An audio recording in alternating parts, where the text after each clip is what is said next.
Good morning. We have a special guest speaker. To lead off our event, the Honourable John McCallum, Minister of Immigration, Refugees and Citizenship, and we're really honored to have you here today. Minister McCallum is a perfect fit for this conference, which includes a mix of academics, service providers, and government representatives. Before becoming a politician, Mr. McCallum worked as a professor of economics at the University of Manitoba, Simon Fraser University, Université du Québec à Montréal, and McGill University, where he was also Dean of the Faculty of Arts. He's the author or co-author of 8 books or monographs, and he's written on a number of different topics, including fiscal and monetary issues, comparative macroeconomic performance of OECD countries, Canada-US economic integration, and other economic issues. Before entering politics, Mr. McCallum was also Senior Vice President and Chief Economist of the Royal Bank of Canada. He was first elected to the House of Commons in 2000 and was re-elected in 2004, 2006, 2008, 2011, and 2015. Mr. McCallum has previously served in a number of positions. For example, he served as Secretary of State, International Financial Institutions in 2002. From 2002 to 2003, he served as Minister of National Defense, and in 2003 as Minister of Veterans Affairs. In 2004, he was appointed Minister of National Revenue and Chair of the Expenditure Review Committee. And he recently served as a critic for citizenship and immigration, multiculturalism, and seniors. And as all of us know, in November 2015, John McCallum was appointed the Minister of Immigration, Refugees, and Citizenship in Justin Trudeau's cabinet. We look forward to hearing you talk today about the importance of immigration to Canada and providing an update on the policies and programs that have been implemented or are on the horizon in order to improve Canada's immigration program and system. Thank you.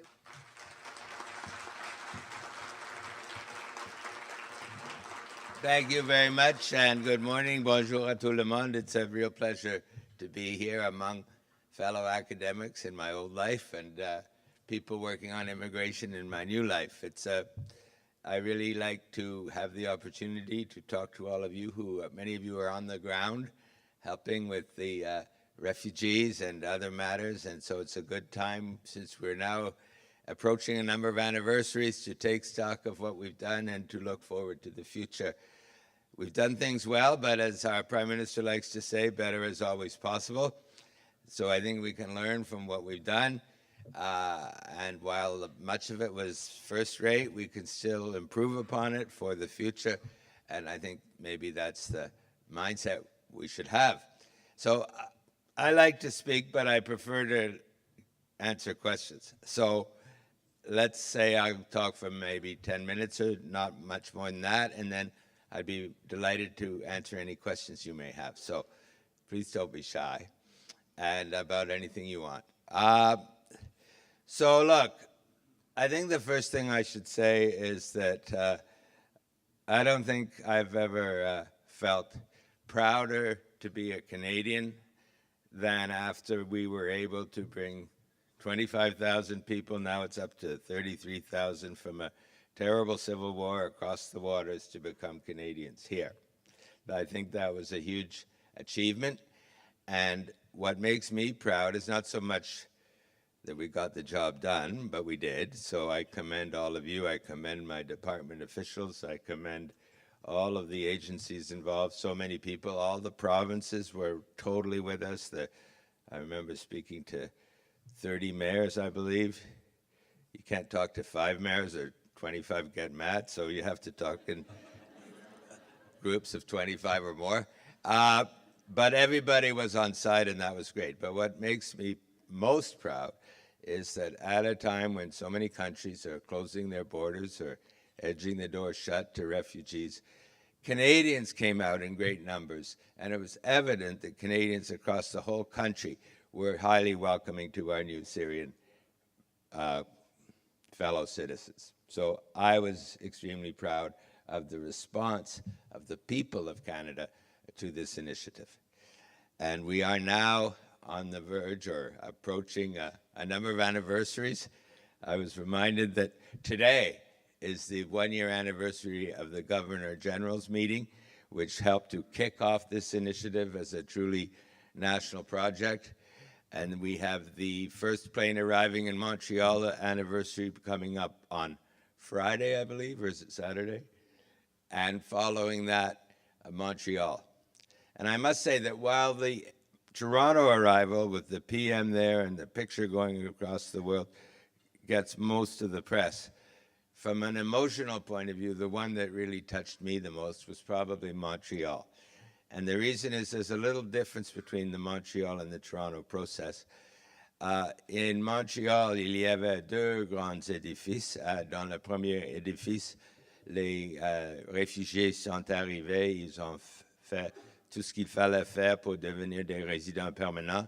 Et puis, ils ont traversé la rue pour entrer dans un autre édifice où étaient toutes les familles. Et donc, on a vu une famille par une famille qui entre dans cette grande salle avec toutes les familles là. Et c'était vraiment émouvant. So I am looking forward to those anniversaries to celebrate what we as Canadians have achieved. And by the way, in that Montreal building, I don't think I've ever seen Quebec civil servants and federal civil servants working so harmoniously and happily together. Particularly the moment when it was 20 minutes before the refugees were to arrive, we were told, and there was electricity in the air. So what have we achieved and what do we want to achieve in terms of settlement efforts? Let me just start by saying what I think we might have learned from this. We learned a lot from the refugee experience in terms of how to process things. My department learned how to do things concurrently instead of consecutively. You don't have to do A, then B, then C. You kind of do A, B, C all together. And that way we did things way quicker than normal, but I think we did it just as effectively in terms of health concerns and security concerns. So I said this was sort of punishment for good behavior. But I said to my department, well, if you can be so amazingly, fantastically good on these Syrian refugees, why can't you apply the same lessons elsewhere? And we did. We have. And we applied it first to family unification. That was the biggest commitment we made in the election campaign. I think 2 years waiting time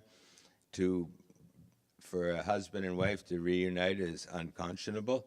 But you don't turn a huge ship on a dime, so we've had to do some work. And we will be announcing soon a new system which is radically better, but I won't get into details today. But that took a lot of work, and the department set up what they call tiger teams, which is sort of up-and-coming younger civil servants who worked in detail through the process, like if we do Y, why do we have to do Y? Why can't we do X? Why can't we do this and that to make it quicker, easier to understand, more fluid? And so I think they've done a fantastic job. So now I'm going to say, well, let's do it in other streams too. Because this comes to, I think, what is the major themes of your conference, which is, we want to have more immigrants. Many people want to have more immigrants. I think for demographic reasons, for other reasons, there's a strong case to be made. But what's stopping us? Why can't we? And I think to some extent we are. We have normalized the level of 300,000, which is a very high level by historical standards. So we are certainly bringing in more immigrants. But what about further increases? Well, I think there's perhaps 3 issues that people have in mind. I think in theory, in principle, it's probably a good idea. But I think the concerns are, one, it costs money, and there are always competing demands. Money does not grow on trees. That's one issue. Second, there's the issue of how Canadians will receive this new initiative. We already are bringing in a large number, but if we went even higher, how would that be received? And the third question, and this is where you come in, and this is where I come in, do we have the capacity in the immigration department to efficiently deliver significantly higher immigration? I think that of all those 3 items, that's at least up there in terms of importance. And from a member of Parliament's point of view, we kind of have a bird's eye view of the frustrations in the immigration department. We don't have constituents coming to us when things go well.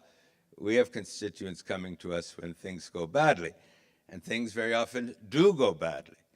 And so people are turned down for reasons that do not appear to be logical, and this kind of thing. There are delays everywhere under the sun. We're working very hard to improve it. We've made progress. As I say, we're going to announce further progress in family unification. But we still have a lot of work to do to make our department customer-friendly, efficient in terms of welcoming newcomers to this country. Because I think that Canadians, by and large, will welcome newcomers, but they want to be assured that we in the government can do the job efficiently. They want to be assured that those who are qualified and come here with good credentials are able to find work. They want to be assured that we have the capacity to integrate people and welcome people into our society. And in many cases, we do that job well, but in other cases, there is room for improvement. So I think for me, one of the big challenges is to find ways to make our department more efficient in welcoming newcomers. And certainly there is no more important group of people in this endeavor than the settlement agencies. And I think those of you who are in those agencies have probably worked harder in the past year than you have for many years because of the large influx of refugees, and I thank you for that. If I haven't already done so, let me formally thank you for all the work you have done.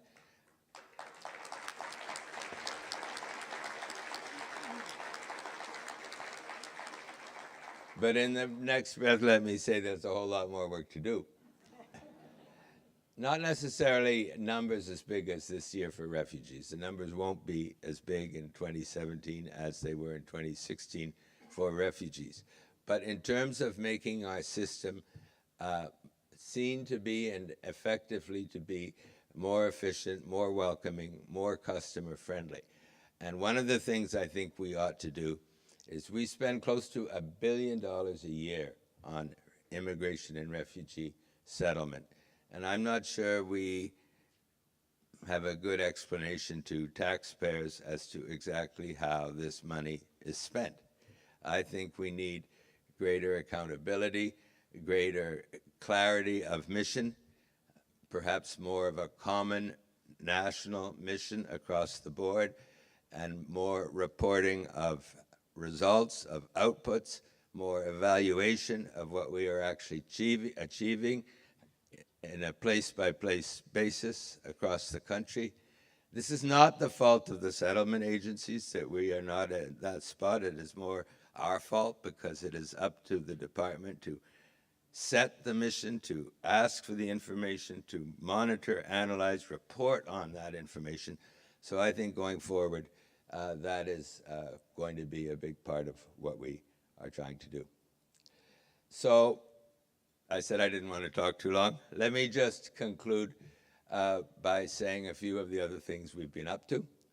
So we have brought in the refugees, but and by the media you might think that's all we do, because certainly that's been a lot of the focus of the media. That was a very important part of our mission, but there is much, much else. So what else have we done? Well, we have our new citizenship bill, which has gone through the House and will be going through the Senate soon, I hope, but we don't control the Senate, which establishes the point which we argued throughout the election of a Canadian is a Canadian is a Canadian.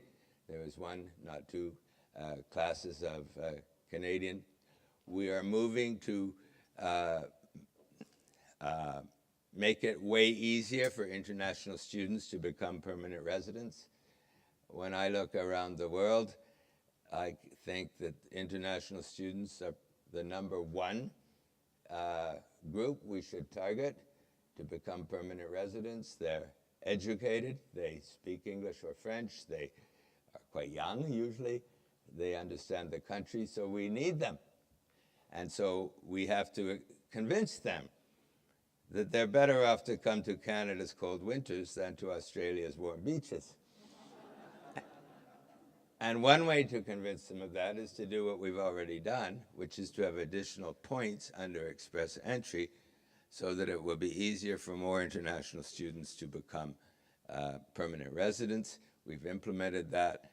The consequence should be that no less than 40% of all of our economic immigrants are likely to be international students, and I think that's a good thing.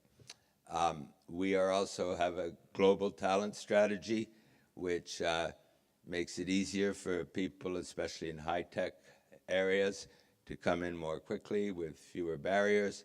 So I think these things will improve the job readiness of our economic immigrants, which is one of the challenges I mentioned earlier, to not only improve realities, but to demonstrate to Canadians that we are able to get the job done. There's lots of other stuff we've done, but I think I will leave it there.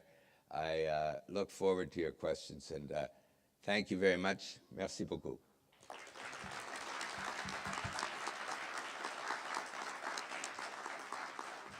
Good morning, Minister. I'm here. I'm waving.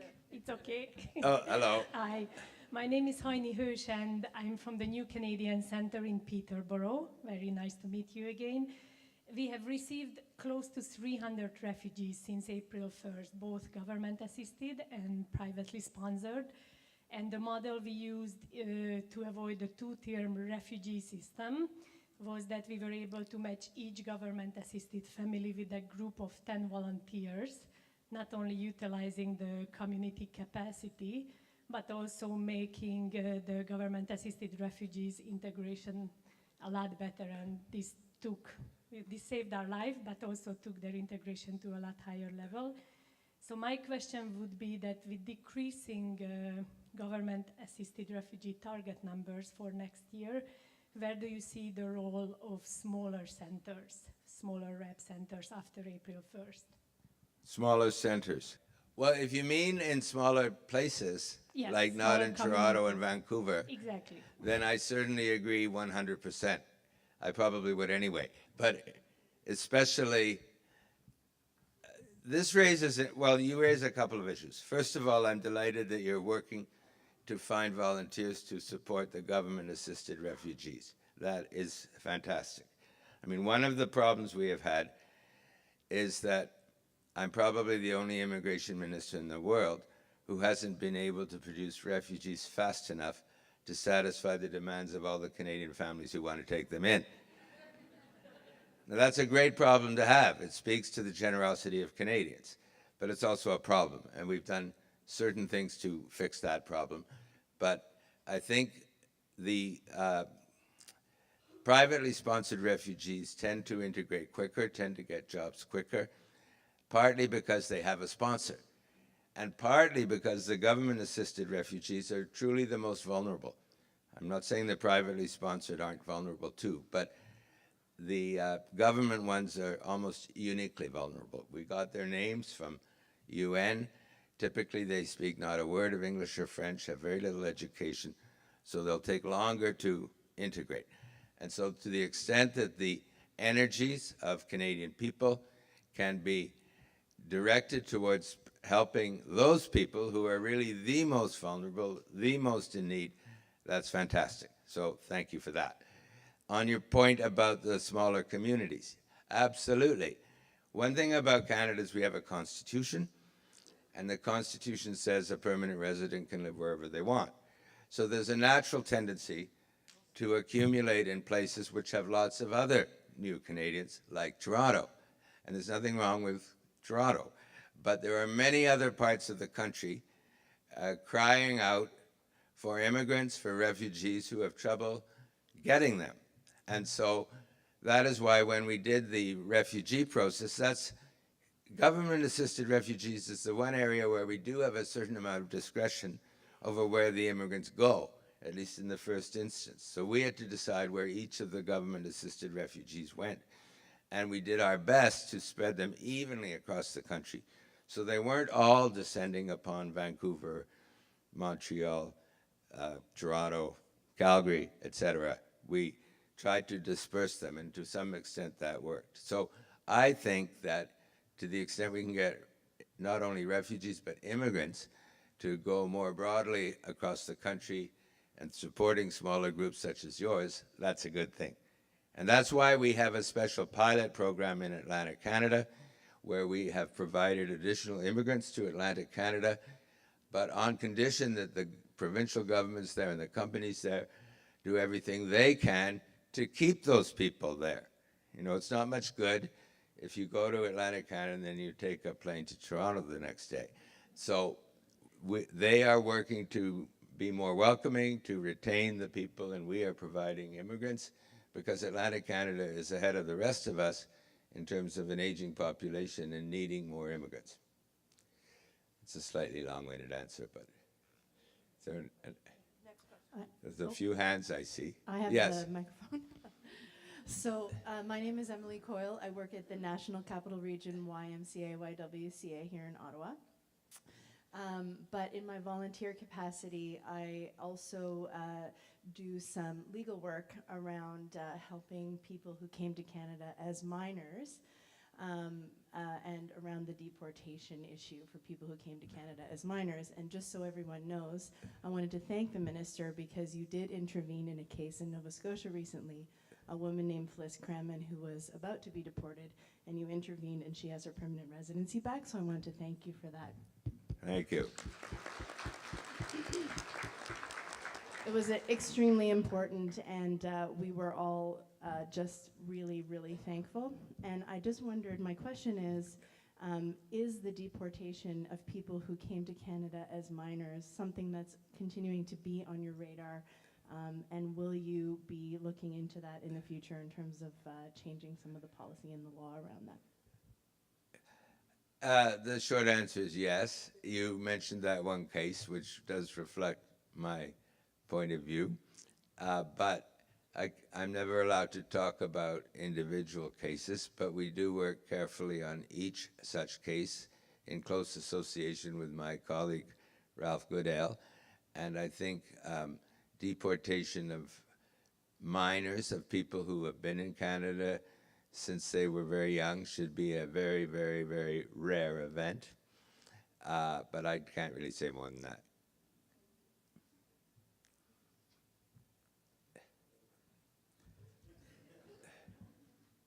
Good morning, Mr. Minister. Thank you for all the work that you've done bringing us so many Syrian refugees and the message that you take around the world in terms of Canada's position as a progressive country and humanitarian country and giving us back our country in terms of position as a humanitarian country in the world. My question is around processing times for refugees from sub-Saharan African countries, particularly from Nairobi. We talk about efficiency. I agree with you, the need for efficiency.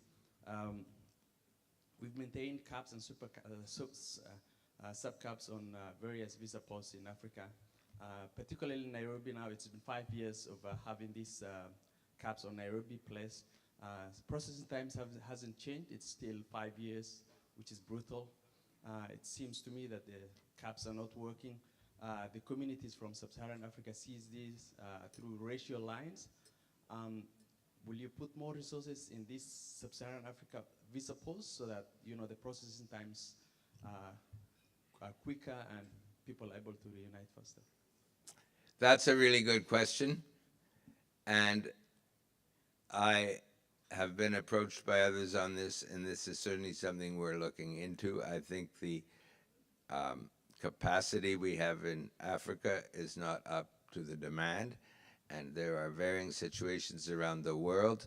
I was recently in India, where we have issues in certain places in India, but we also have issues in Africa. And when I say we want to make the department more efficient, then that applies to all over the place, including Africa. So yes, I'm aware of that. I'm looking into that. I'm hoping to be able to improve that situation.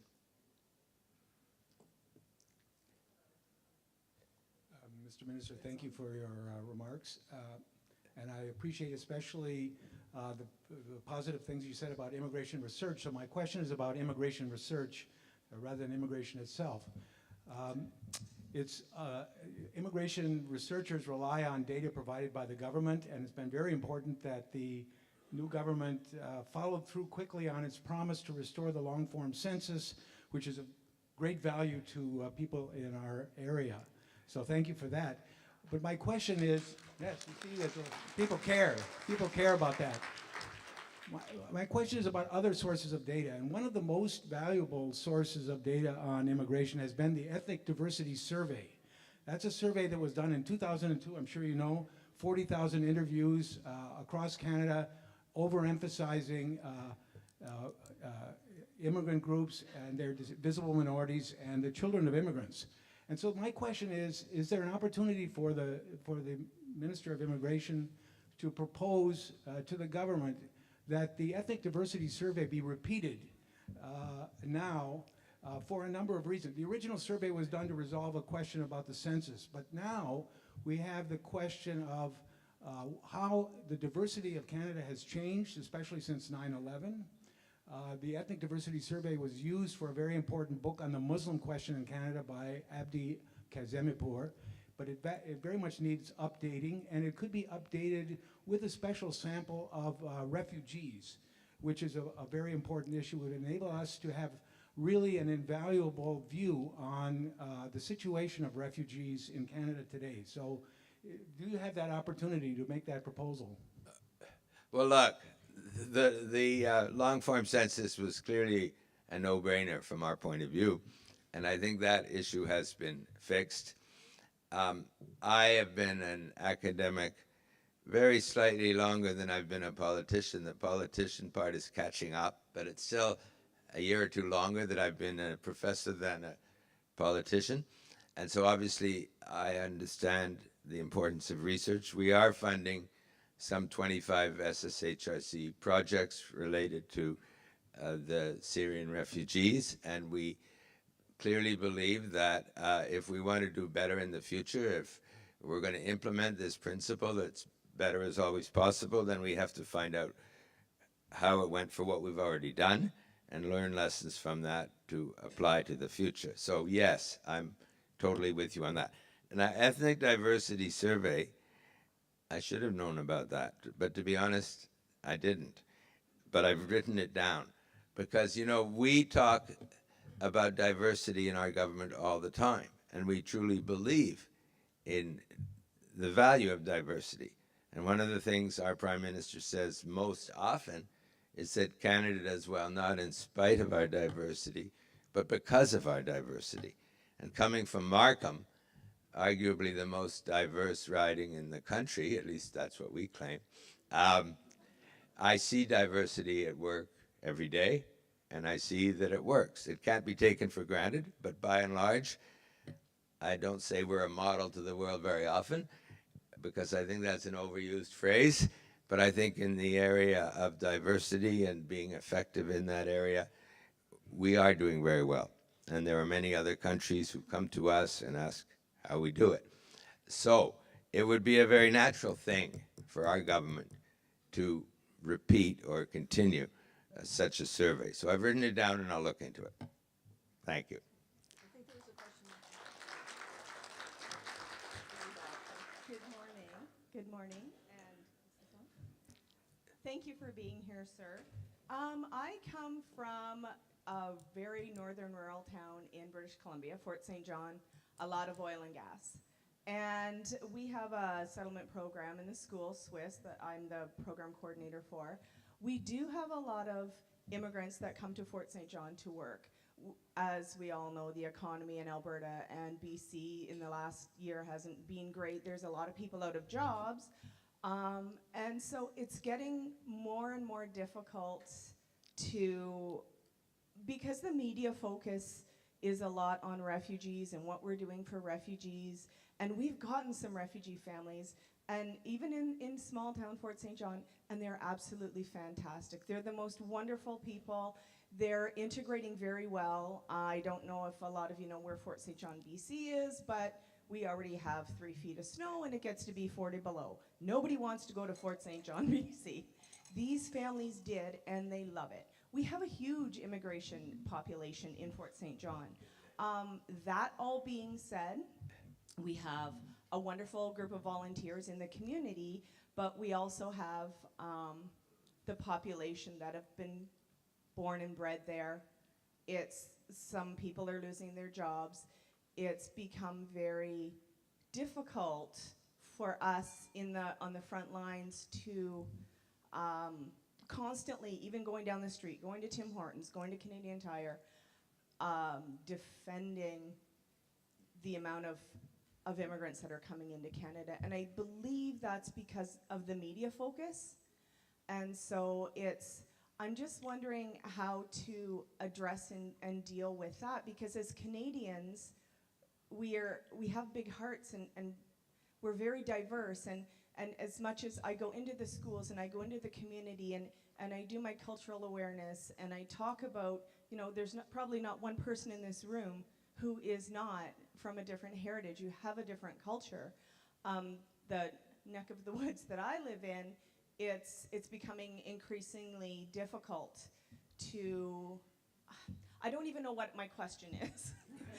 I really don't know how to really articulate with the way the economy is and the oil and gas, and do you kind of see where I'm going? I'm not quite sure what your question is either, but no, but I do know that you're raising a crucially important issue. Yeah. And I'm not quite sure what the question is either, but I what think you it's say. just how do we deal with maybe refocusing the media's attention on? Well, look, I don't think I blame the media.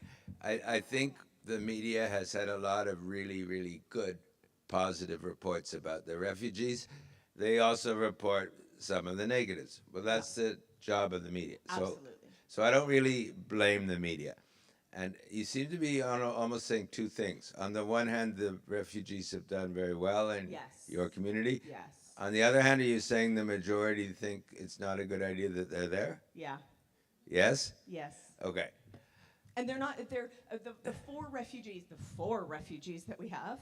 2 are high school students and 2 are professional, like the parents are professionals. They're integrating well. They're contributing. They're making friends. They are making a difference. They are teaching us. That's how I see it. That's not how everybody sees it. All right. I know it's a difficult question, and No, look, this is a very difficult question, and I just said earlier that I'm keen to get immigrants and refugees to the smaller places, and not just to Toronto, Vancouver, etc. But at the same time, we have to use some common sense, I guess you could say. Absolutely. If there's a smaller community where everyone's losing their jobs, where they're in some kind of deep recession because of the oil industry or something else, they might not be the most welcoming to newcomers, given their own somewhat desperate situation. So I think we don't always control where the people go anyway, but often in the case of government-assisted refugees, we do. So I think that should be one of the considerations. Sorry, okay, yeah, and I have a commit. Maybe I could take 2 more. Yes. Félicité Nibogora, je viens de la Saskatchewan. J'ai une première bonne nouvelle. J'étais un peu déçue d'entendre que vous ne recevez pas les bonnes nouvelles dans vos départements. Je suis immigrante et je vraiment profite de cette opportunité pour vous dire combien nous sommes très contents, très fiers d'être ici, très reconnaissants et vraiment faire partie de cette société canadienne est vraiment un privilège et un honneur. Merci pour tout ce que vous faites. Merci beaucoup. La deuxième chose, j'aimerais être la voix des jeunes francophones. Je sais qu'il y a un objectif d'un pourcentage francophone que vous voulez atteindre. Aujourd'hui, je trouve vraiment une bonne opportunité pour être la voix des jeunes Burundais éduqués, universitaires, francophones, qui sont maintenant réfugiés parce que tout ce qui se passe au Burundi, ce n'est pas le moment de le dire, sûrement que vous en avez entendu dans les nouvelles ici et là. Mais ces jeunes qui sont nombreux, qui aimeraient avoir une nouvelle vie, un endroit qui les convient, ils pourraient contribuer à la société francophone canadienne et aussi aider le Canada à atteindre l'objectif francophone. Merci. Merci beaucoup. Oui, comme j'ai dit plusieurs fois, les immigrants francophones hors Québec sont très importants pour nous. Nous avons un objectif de 4,4% de la population. Nous sommes très loin de cet objectif, mais nous avons des mesures en place et à venir afin d'augmenter ce chiffre. Nous avons déjà réintroduit un programme qui donne une incitation financière pour certains immigrants temporaires francophones et nous allons assez bientôt introduire des points dans le système entrée express pour les francophones qui devrait avoir un effet significatif en augmentant le nombre d'immigrants francophones. On va aussi changer la définition d'un francophone et la communauté accepte ce changement de définition, mais cela aussi devrait augmenter le chiffre officiel. Donc, il y a plusieurs choses qu'on est en train de faire. Je travaille prochement avec Mélanie Joly, qui est la ministre qui s'occupe des langues officielles. Et il y a un grand colloque bientôt au Nouveau-Brunswick l'année prochaine qui va discuter toutes ces choses. Donc, pour nous, c'est clairement une priorité, mais il reste beaucoup de travail à faire. Okay, so I have to go to a meeting and you have other things to do, I imagine. So we'll have one more question. Good morning, sir. My name is Shwan Tofik. I work for a settlement agency in Vancouver. I would like to thank you for all the hard work, your office, yourself, and the cabinet for making Canada great again. And Thank you. I didn't use that phrase myself, but I appreciate it. Thank you. My question is regarding the changes in the Citizenship Act. So your cabinet, from my understanding, promised to change or to reverse all the changes that the previous cabinet made. There's a section, it's called cessation, that your cabinet have not touched anywhere close to that. So there are I'm working on a front line with lots of people who are victim of that section. So I want to see what your cabinet will do about that. Right. Okay. Sometimes they say politicians always get in trouble with that one last question. Because I hear where you're coming from.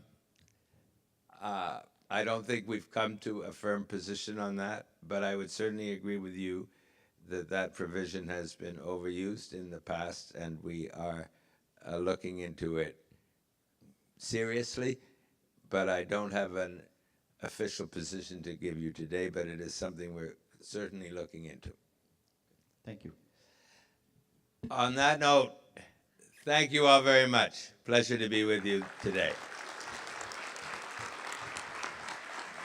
Thank you. Thank you very much. Pleasure.